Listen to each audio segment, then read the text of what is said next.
Kanina habang nagpe-prepare ako, while meditating the Word, yes, it's true na tayo ay natagpuan kay Kristo. At ang tanging pamamaraan ni Satanas para tayo ay dayain sa pang-araw-araw ay alisin ang ating paningin kay Jesus. Dahil alam niya na lahat ay tinapos na ni Kristo.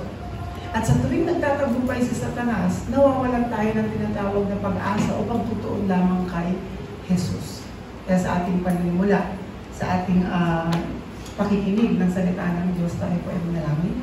Aming Diyos, maraming salamat dahil tinapos mo ang lahat sa pamamagitan ng pagkamatay, pagkapako ni Jesus sa krus ng Kalbaryo at binigyan kami ng tinatawag na buhay na walang hanggan sa sino mang mananampalataya at magkakaroon ng tinatawag na pagtitiwala at pag-asa sa tinapos ni Jesus. Patuloy mo pong i-bless ang buhay ng bawat isa, lalong-lalo na sa mensaheng aming tatanggapin. Salamat po at minamahal ka namin.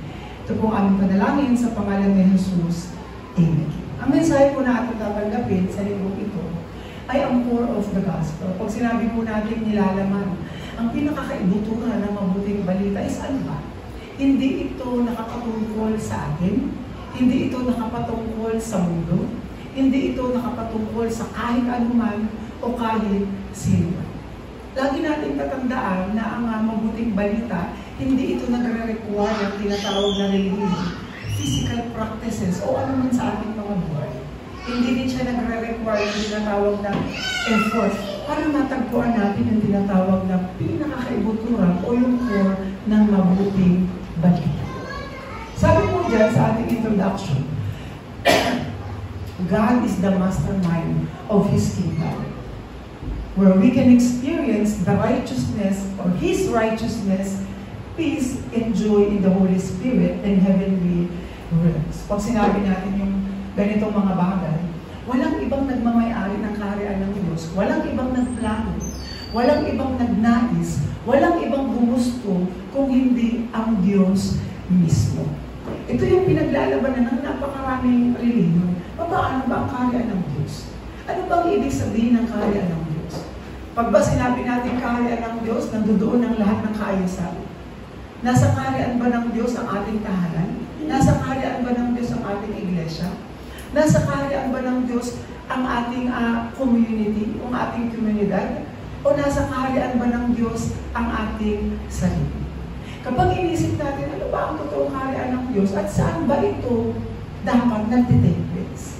Sabi dyan sa aklat ng mga Romans, chapter 14, verse 17, sapagkat ang paghahari ng Diyos ay hindi tungkol sa pagkain o inumin.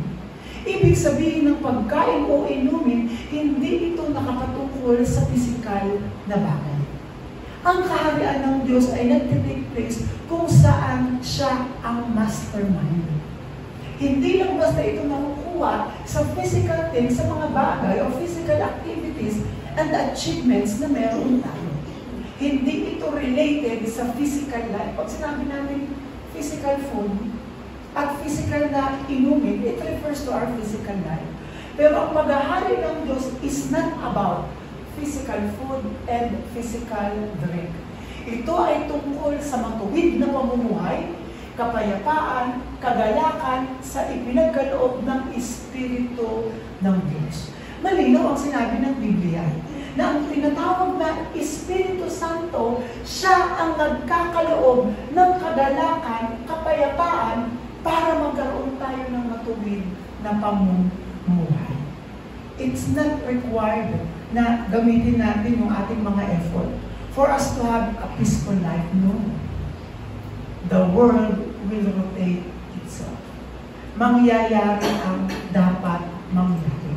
Pero hindi dapat mawala yung tinatawag na kagalakan, kapayapaan, lalong-lalo na nakaloob ng banal na Espiritu. Pagpatuloy tayo. Sabi pa dyan, but Satan's duty is to destroy and corrupt the minds of unbelievers so that they cannot see the mystery of Christ, who is the image of God. Ang pinakanais lang ng Satanas ay simple lang. Hindi ka pahirapin. Hindi pabagsakin ang business mo. Hindi sirain ang pag-aaral mo. In fact, ang kaloob ng Diyos ay magkaroon tayo ng even physical success.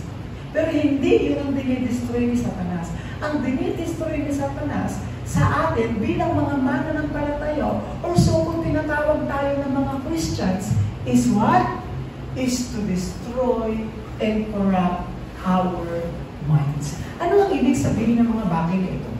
Akala kasi natin, kapag sinabi natin na ang trabaho ng Satan ay bigyan tayo ng stress ng religion.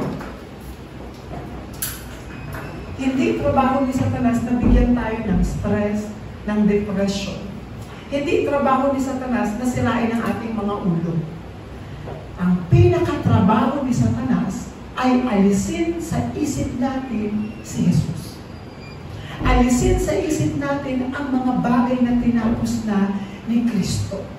That's why ang isang relihiyosong tao, pilit niyang binabago ang kanyang sarili. Pilit niyang tinutuwid ang kanyang sarili. But the end of the day, it is their what? Their boast. Ang kanilang pagyayabang. Na ginawa ko to, nagawa ko ang mga bagay nito dahil lang sa aking sariling pagsisikap, dahil sa sariling aking kagagawan. No. We are bound to commit mistake every day. And the very reason why we do that, why we are what? Bound to commit mistake, so that ituon lang natin yung ating mata doon sa perfecto. No? Huwag tayong mag-e-expect ng perfect sa paligid natin. Kasi ang totoong piniperfect sa ating Kristo ay ang ating pananampalataya. And always remember this.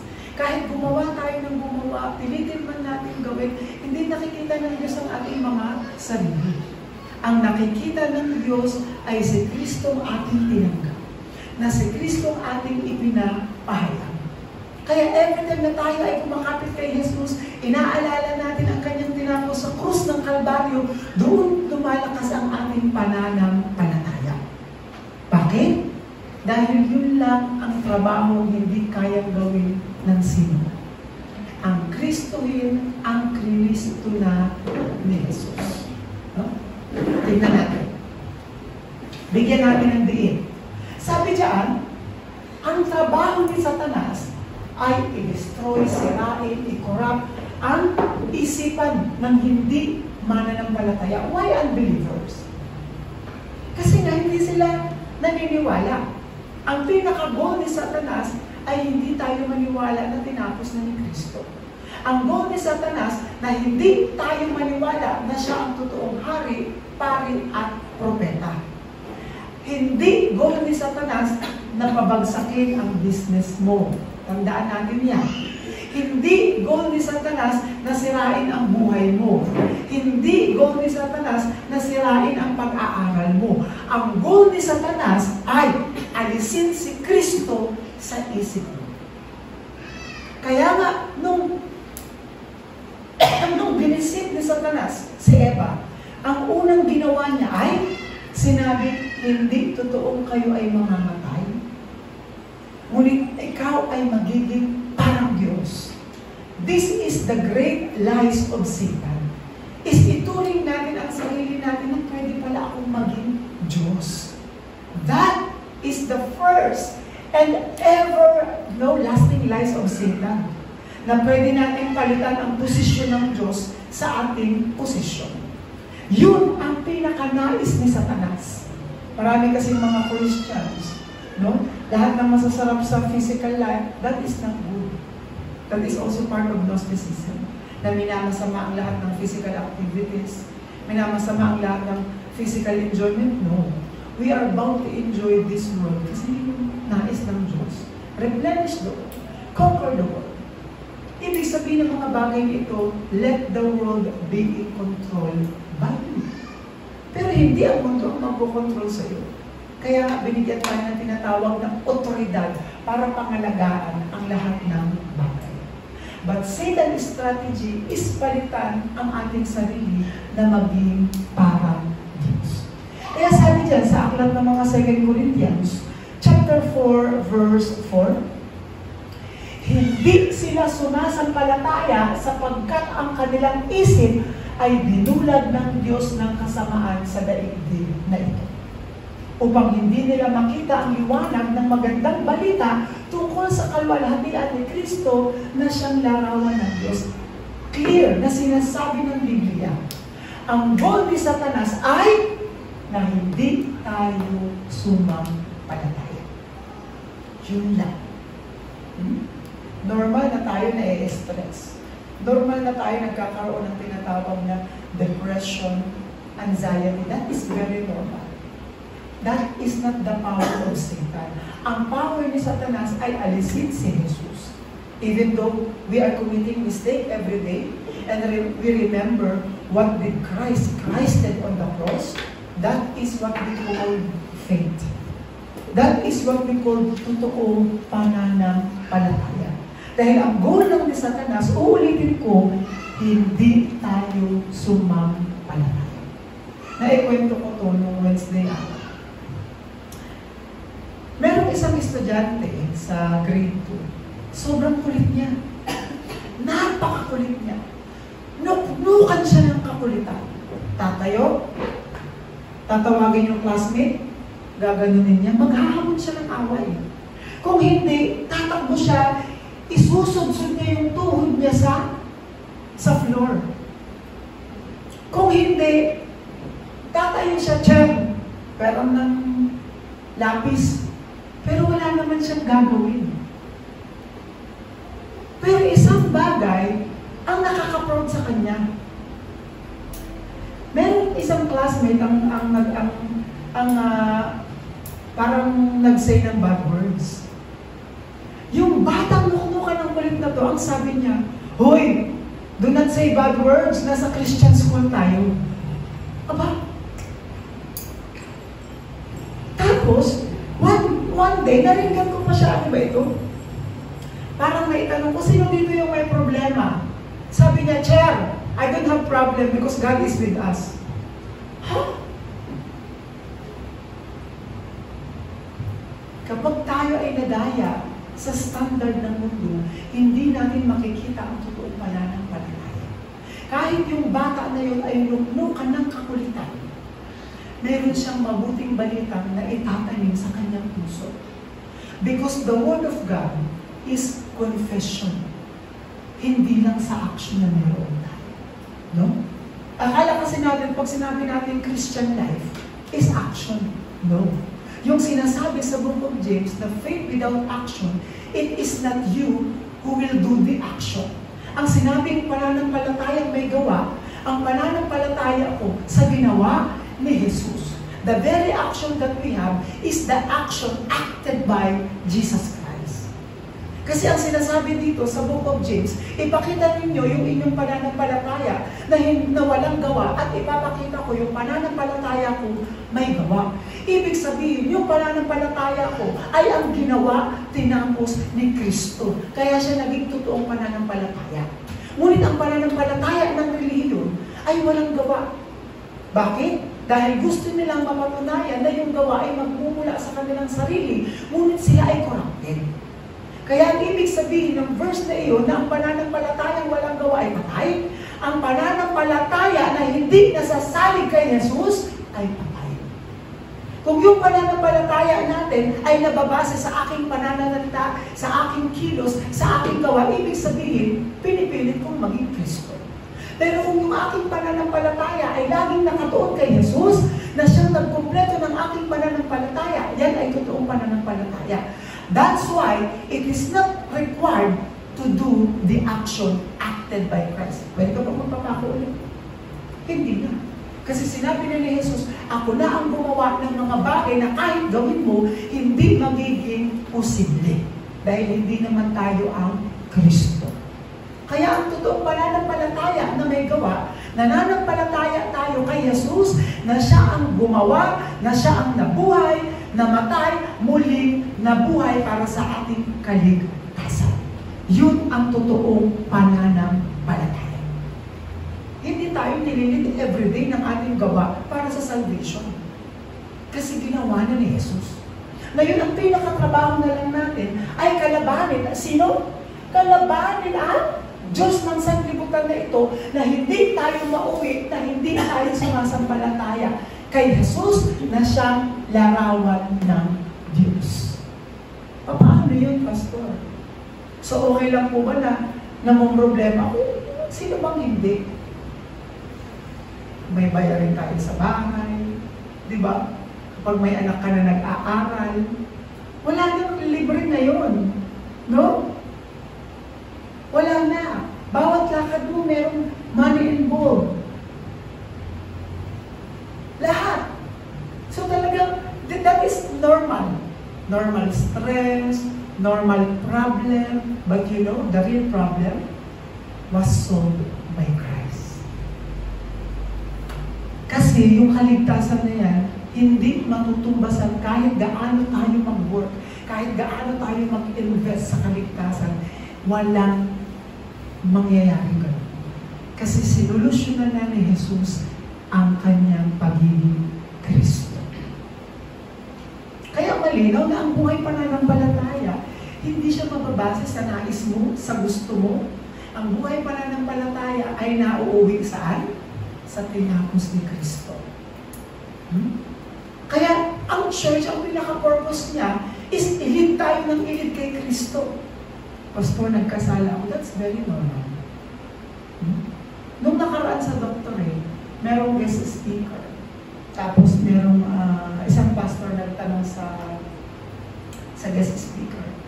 Sabi niya, Pastor, rightful po ba na kapag nagkasala tayo, is humingi tayo ng tawad sa Diyos?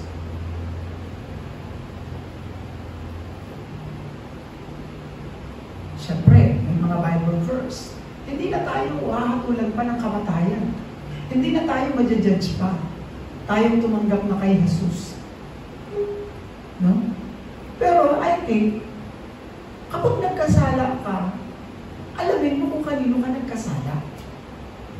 Kung nagkasala ka sa kapatid mo, bakit ka hihingi ng tawad sa Diyos?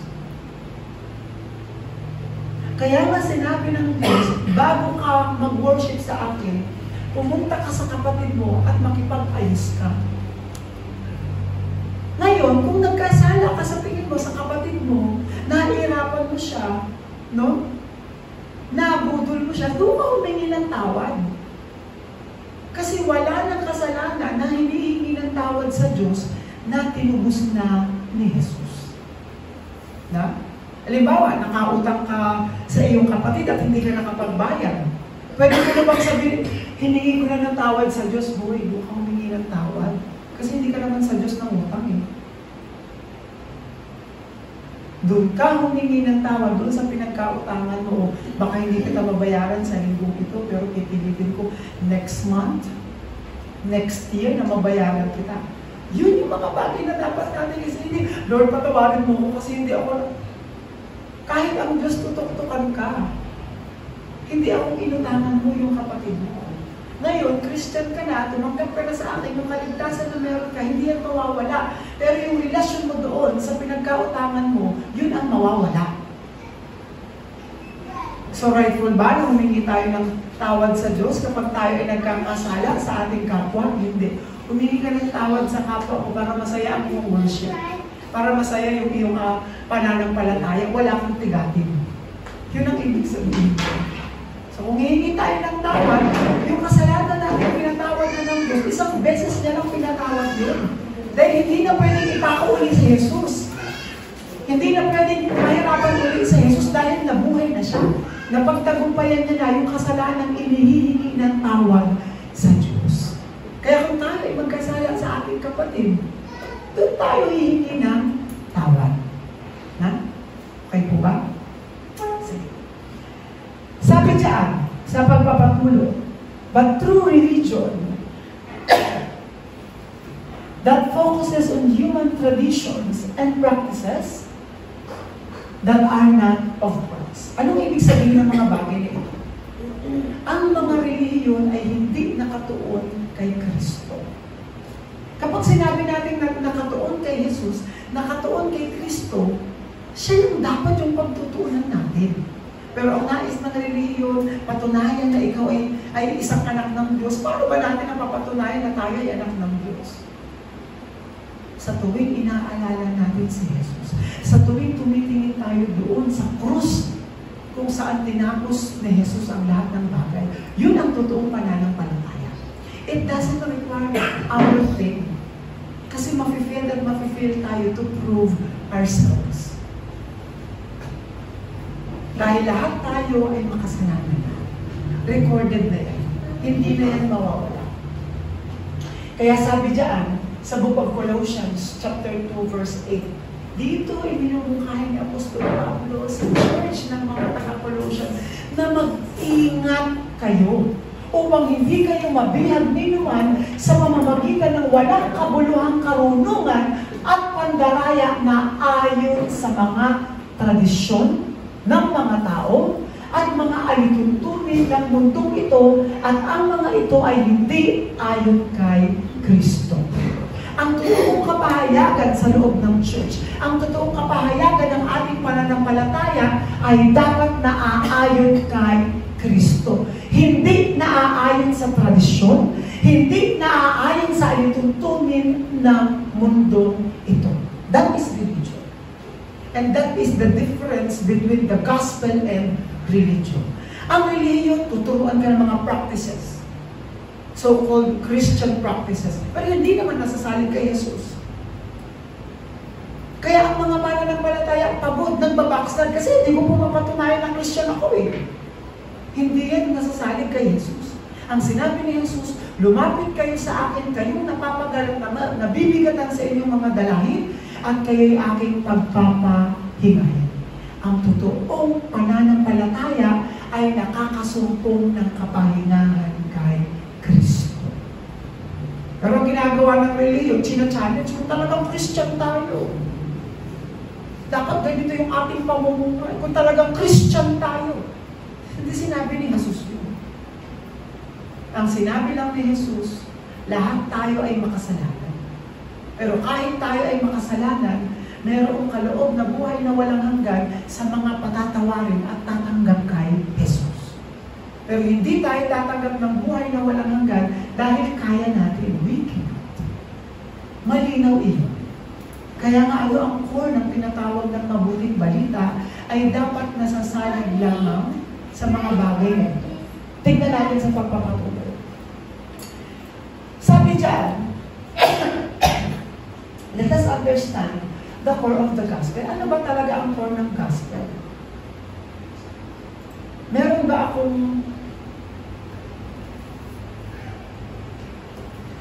ba talaga akong part? Meron ba akong part sa pananampalataya?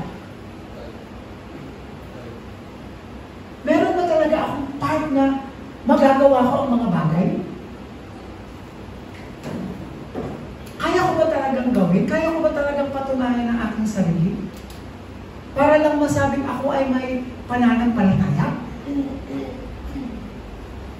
What is the core of the gospel? Number 1, remember this. Jesus is the Christ. Pag sinabi natin si Jesus ang Kristo, wala nang ibang Kristo. Even you are not the Christ. Even I not the Christ. Sino man ang tao sa paligid natin, kilalanin, walang Kristo maliban kay Jesus. Ano ang core ng mabuting balita? Ano ang core ng gospel? Sabi sa aklat ng mga John 20:31, ngunit ang mga nakasulat dito means ang Biblia. Ang mga nakasulat sa kasulatan, isinulat upang kayo'y sumampalataya na si Jesus ang Kristo. That is the very core of the gospel. Ngayon kung pumunta tayo sa church, nananalangin tayo na hindi nag-uuwi, na nagpapahayag kay Jesus na siyang Kristo, that is useless. Every time we open the Word of God, we must see Jesus who is the Christ. Kasi yun ang core ng mabuting balita. Hindi yung sarili ko na kaya ko. Kaya maraming mistakenly used.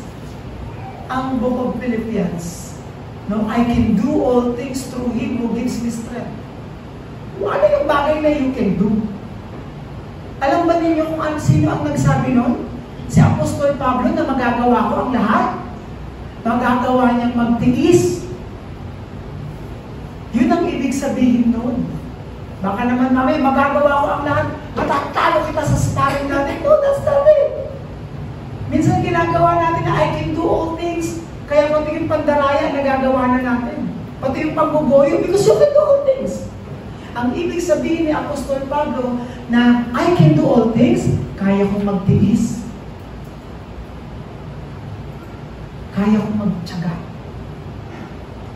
Kaya kong mahirapan.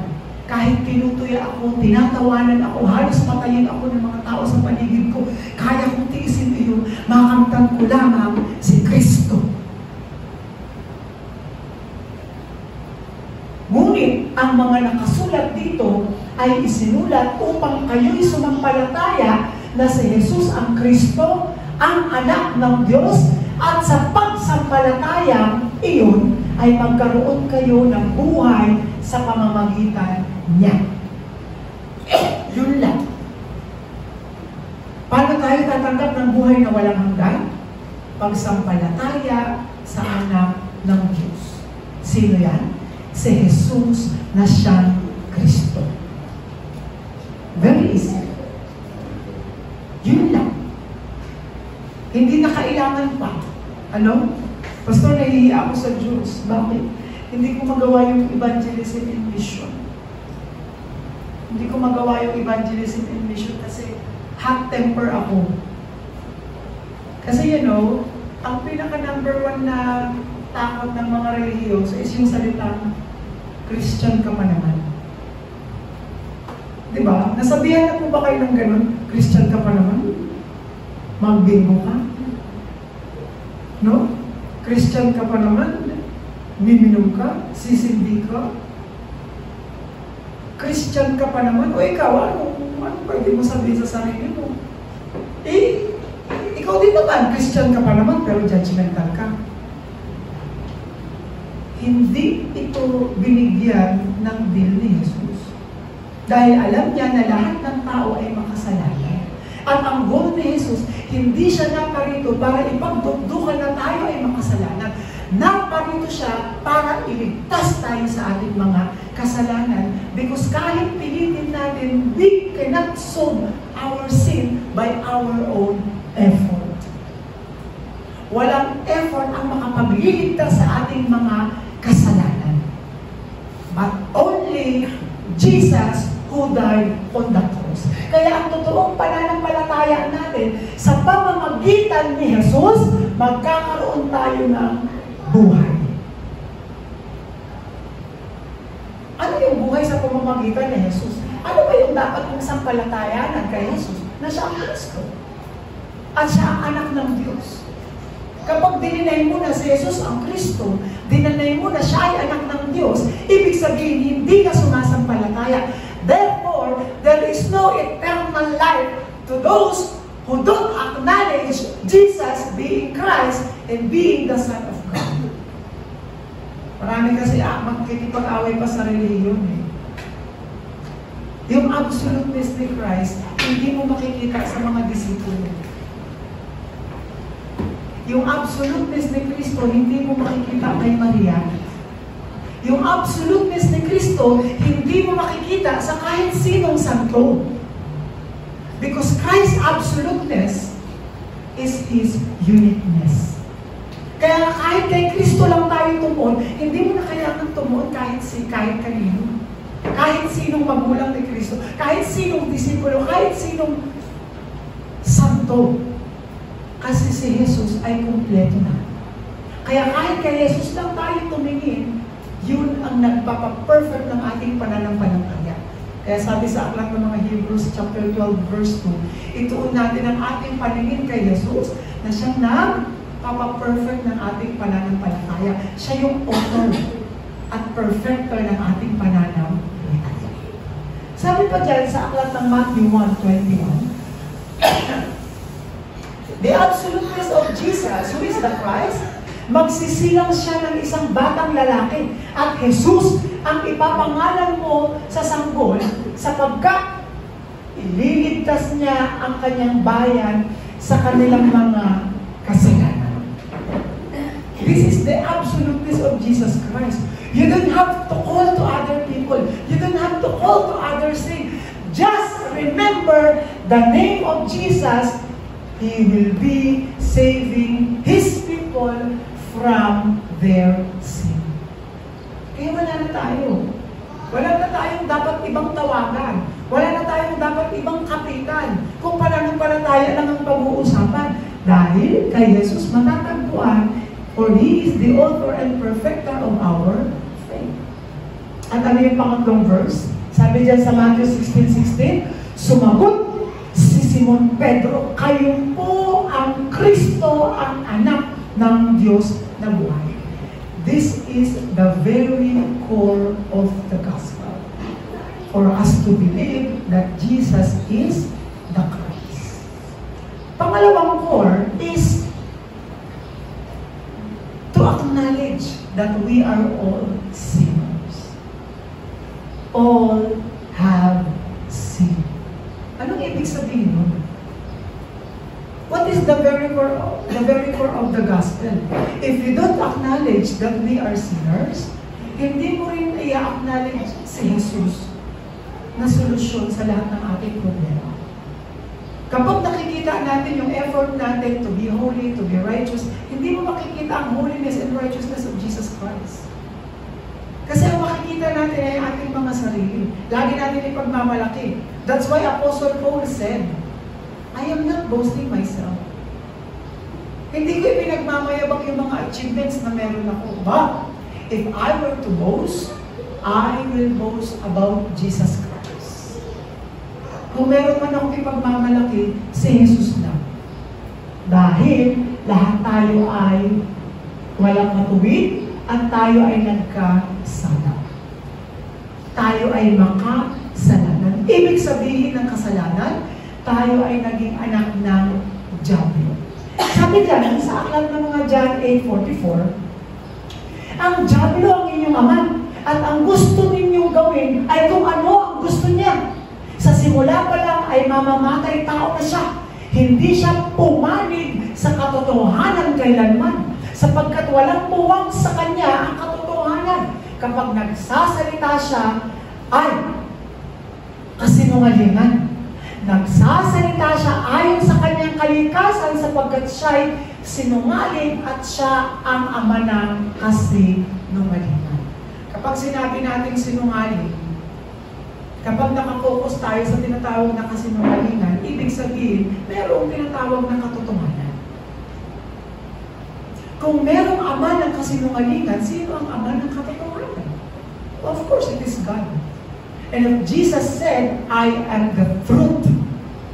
Kapag nakafocus si Satanas sa tinatawag na kasinungalingan, winawa ng kabuluhan niya yung pagiging totoo ni Jesus. Kaya tayo ay naging alipin ng Diablo. Ayaw natin maniwala kay Jesus. Si Jesus ay hindi sapat. Hindi sapat na si Jesus ay napako sa krus. Dapat gawin ko rin yung part ko. That's why every time we do our power, na-fail tayo. Kaya tayo ay nag-backslide. Ayaw ko na munang mag-church kasi feeling ko makasalanan ako, nagiging makasanlibutan na ako, but no. You are being, harsh to yourself. Hindi minakasama ng Diyos ang mga bagay na yan. Pero, huwag naman sanang aabot na mapapabayaan na natin yung ating Christian life. Sinabi natin Christian life, it is your time to always look upon the name of Jesus Christ. It is your time to pray. It is your time to acknowledge yourself as child of God. Kahit saan ka pupunta, tandaan mo, hindi mababali ang iyong authority at yung identity na meron tayo. Kasi yun nga ang pinatunayan ni Jesus. Kaya siya namatay at muling nabuhay para isip yung identity and authority na meron tayo, na hindi yan mababali. Walang physical sin ang makapagbabali ng mga bagay na tinapos na ni Jesus. Kaya huwag kang matakot. Kapag tayo ay nagkakaroon ng tinatawag na kasalanan, it is time for us to always look to Jesus. Pero hindi ibig sabihin, we are signature to always commit mistake and enjoy it. No? Ang very challenge natin sa ating sarili, hindi natin mapapalitan si Jesus. But kahit pa paano, we are trying to be better every day. Right? Kung hot temper ka, lagi kang nag-pray, Lord, bigyan mo ko ng mahabang pasensya. No? That is not effort. Kasi alam natin na talagang meron tayong sinful nature. Hindi yan mawawala. But for the sake of the gospel, o sige, kahit pa ako ay hot temper, o sige, alam niyo ba na namatay si Jesus para sa ating lahat? That is the confession of the true disciples. No? Hindi kasi natin pwedeng sabihin na, Pastor, I cannot preach the gospel. Bakit? Eh, alam mo mga taray-taray ko. Sinong lalapit sa atin? That is challenge. That is challenge. Yun yung challenge sa atin. Paano ko gagamitin yung identity ko bilang anak ng Diyos sa nature na meron ako? Kahit ang Biblia, sabi doon, can a leopard change his color? Hindi. Walang makakapagbago ng kanyang kulay. No one. Pero sa tuwing tumitingin tayo kay Jesus, napaperfect yung ating pananampalataya. No? Hot-temper tayo, lagi tayong may kaaway. Yun yung ipinapanan. Lord, bigyan mo po ako ng bunga ng banal na espiritu. Ano yung bunga ng banal na espiritu? Pag-ibig, kindness, faithfulness, gentleness, self-control, perseverance. Ito yung bunga ng banal na espiritu. Kaya tayo ay nakakapagtiis dahil sa mabuting balita. At ano pa? Sabi diyan, we are separated from God. This is absolute core of the gospel. Kasi kung hindi ito kikilalanin ng tao, kung hindi ito kikilalanin ng mananampalataya, walang Jesus na kikilalanin. Kung hindi natin tatanggapin na tayo ay makasalanan, naging anak ng Diablo at nahiwalay sa Diyos, walang Jesus na darating. Kaya kinikilala natin ang ating sarili na tayo ay naririto. But thanks be to God, dahil dumating na si Jesus at Kristo ang lahat ng bagay. Kaya nga, number 3 sa core ng gospel is believe and be saved. Believe and be saved. Sabi diyan sa aklat ng mga John 1:12, subalit ang lahat ng tumanggap at sumampalataya sa Kanya ay binigyan niya ng karapatang maging anak ng Diyos. Sino daw ang binigyan ng karapatan na maging anak ng Diyos? Kanina pa natin nababanggit ito. Hindi sumampalataya. Ngayon naman, para tayo magkaroon ng karapatan na maging anak ng Diyos, tayo ay tumanggap at sumampalataya. Kanino? Sa Kanya. Sino yan? Si Jesus. Ano yung dapat nating sampalatayanan? Ito yung core number 1 na siya, Kristo. Siya ay anak ng Diyos at sa pamamagitan niya magkaroon tayo ng buhay na walang hanggan. Ano pa ang sabi diyan? Sa book of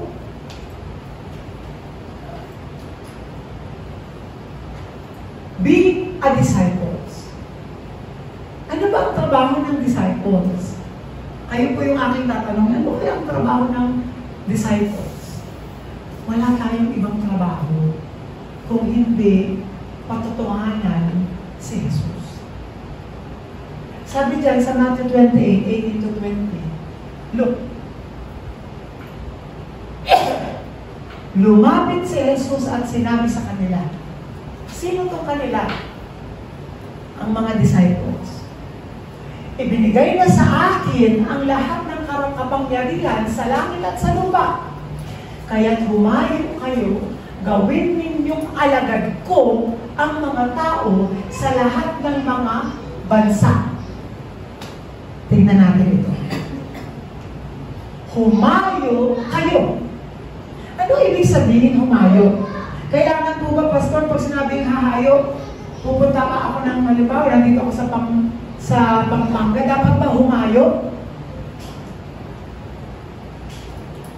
Ibig sabihin ng salitang humayo, kahit saan pumunta kayo. Kahit saan kayo pumunta kayo doon.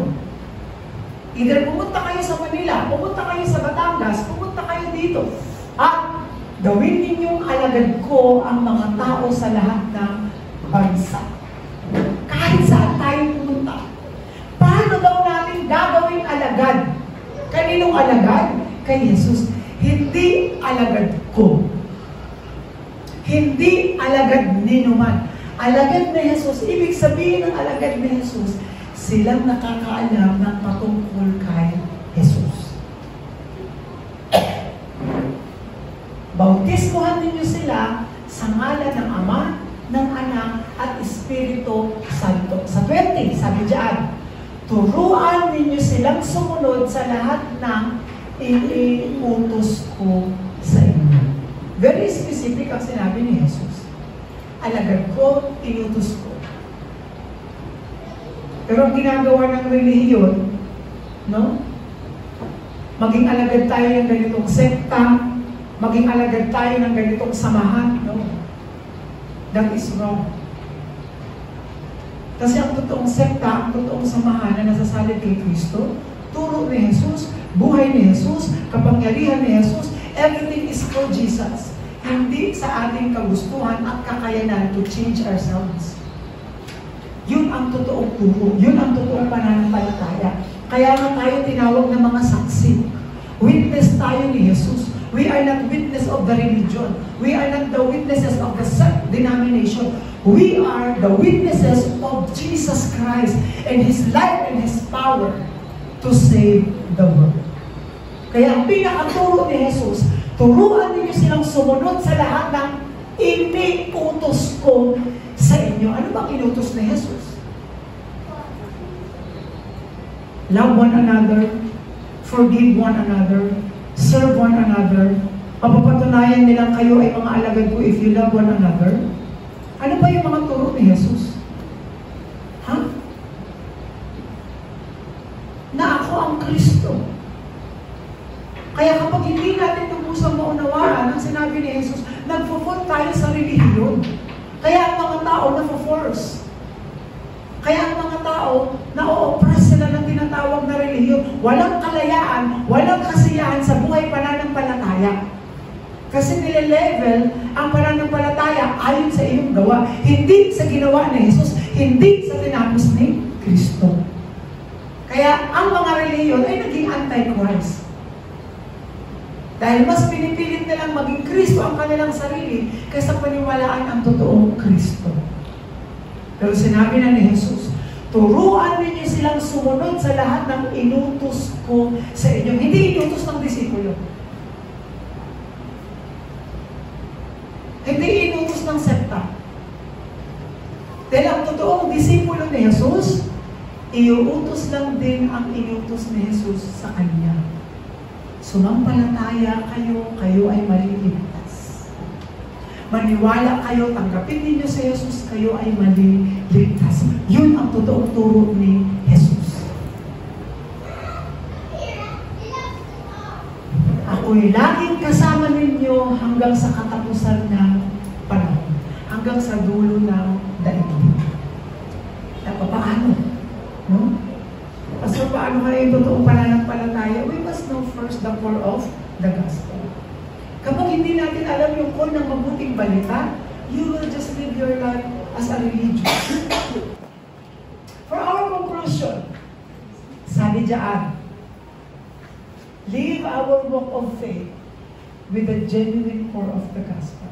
Kahit saan tayo pumunta, kahit sino man yung nabibiro, malalaman mong relihiyoso ang isang tao, kapag ang binubus niya lagi ang sarili niya. Tandaan natin yan, ha? Ang Ang isang taong hindi nakatuon kay Jesus, ang lagi niyang binubos, yung walk of faith niya, na siya lang din yung nakakaalam. Ngunit ang totoong sumampalataya kay Jesus, dinidinay ang sarili niya. Like Apostle Paul. Galatians 2:20. It's not about me. Hindi ito about sa aking nais. Hindi about sa buhay ko. About ito kay Jesus. Kaya even sa book of Acts, ang mga totoong witness, hindi sinisimulan sa kanilang sarili. Patungkol ito sa ginawa ni Jesus. Pwede ba natin mabasa, Kuya, for our conclusion? Acts 1:1.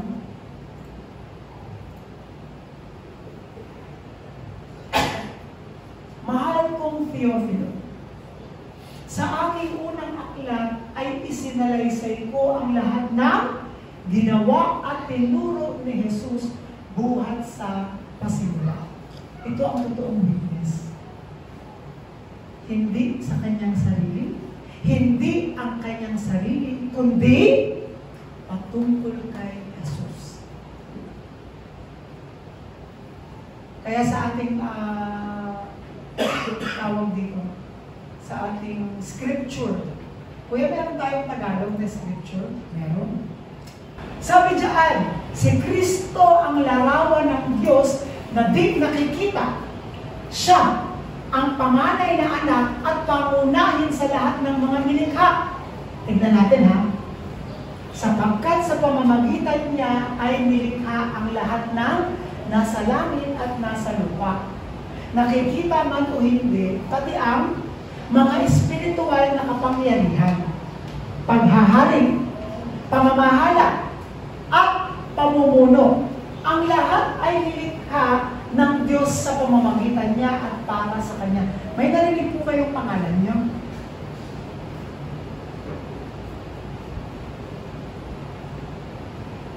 Kristo, hindi Christopher. May narinig po ba kayo, may part po ba sa inyo? Wala. Kaya ang totoong pananampalataya, nasa salig lang kay Kristo because everything were created for Him and by Him. Kaya kapag isa kang Christian, dati pagmamalaki mo yung achievements mo, kahit 10 taon ka nagpa-fasting, walang pakialam ng Diyos. Because everything were created because of Christ, for Christ, and by Christ. Kaya yung ating paningin, laging sinasabi sa ating pulpito, kay Kristo lang.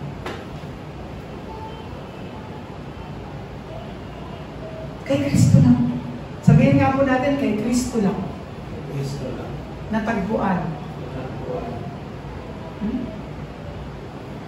Sabi ko kay Kuya Zeron kanina pagpasok. Kuya Zeron, natagpuan ka na kay Kristo. Parang bangkay, ano po ba? Natagpuan ito, hindi. We are found in Christ. Dapat doon natin nakikita ang ating sarili. Kapag titingin tayo sa salamin, ang nakikita natin yung sarili. Pero kapag ang Diyos ang tumitingin sa atin, ang nakikita niya si Jesus. Tandaan natin yun. Hindi niya nakikita si Kuya Tuper. Kapag titingin ng Diyos kay Kuya Tuper, ang nakikita ng Diyos si Jesus na krumistok sa'yo. Kapag pagtitingin ng Diyos kay China, kay Kuya Zyron, kay Kuya Jabril, kay Mami, kay Tatay, kay Teacher Sarah, kay Gambili, ang nakikita niya si Kristo. Tandaan natin yan. Kaya wag na wag natin ibabato, church lang natin, tapos ganyan yung ugali mo. No! Huwag tayong gano'n. Mapupol tayo into legalism. Pag na-fall tayo sa legalism, winawalang kabuluhan mo ang ginawa ni Jesus. Ang tingin sa atin ng Diyos, precious. Tapos ang tingin mo sa kapwa mo, shoes. Magkaiba yun. You are not shoes. We are precious. Tandaan natin yun. Ako ay natagpuan kay Kristo. Bago tayo manalangin. Salamat kay Kristo. Salamat kay Jesus na krumisto ng lahat ng bagay. Sige po, tayo po'y pumikit. At Lord, ano yung pagpapasalamat ko? Thank you, Panginoon. Hindi man ako perfecto, Pero dahil sa pagtitiwala ako sa buhay at kapangyarihan ni Jesus, meron akong kapayapaan. Tandaan natin, yung katabi mo hindi yan perfecto. Yung nasa harapan natin hindi perfecto. Yung nasa likuran natin hindi yan perfecto. Pero precious sila. Dahil pinerfect na ni Kristo ang ating pananampalataya. Kaya ang pinaka-goal natin everyday is to see Christ in every believers. Tignan natin si Jesus. Kahit na siya ay mali-mali, kahit siya ay utal-utal, kahit siya ay medyo kulang-kulang, as long as ipinapahayag niya na si Jesus ang Kristo, si Kristo ang author at perfecter ng kanyang pananampalataya. Tayo may manalangin.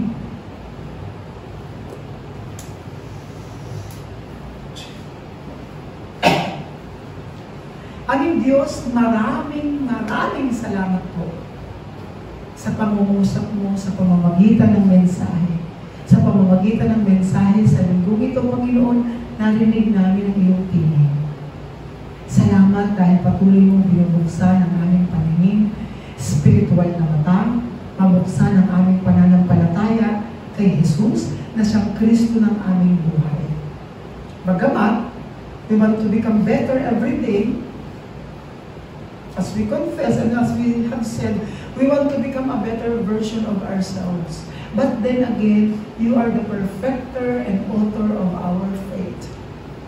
Nawa, yung pagiging best version ng aming sarili ay pumapatungkol kung paano namin ina-acknowledge ang buhay ni Jesus, ang kapangyarihan ni Jesus para magligtas ng kaluluwa.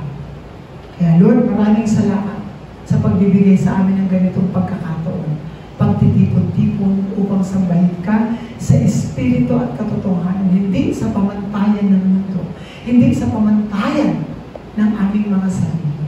Maraming salamat po at muli sa iyo namin binabalik ang mataas na papurit parangal.